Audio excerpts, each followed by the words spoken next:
Hi, in this video, I'm going to show you how you can download your YouTube thumbnail from your YouTube Studio using YouTube Studio mobile app. If this video helps, please like and subscribe.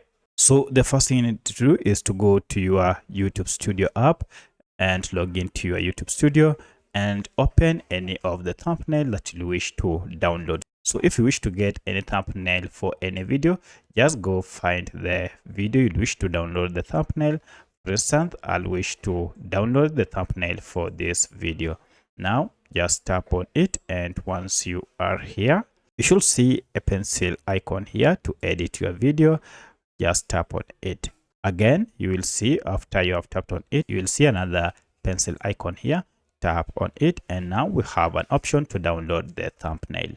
Now from here, just tap on download icon here, and this will download. As you can see, now your thumbnail has been downloaded. Now if I go to my gallery, as you can see, here is the thumbnail that I've just downloaded. So that's how you can download your YouTube thumbnail using your smartphone. If you have any other question, kindly let me know in the comment section. Otherwise, thanks for watching, and let's meet in the next video.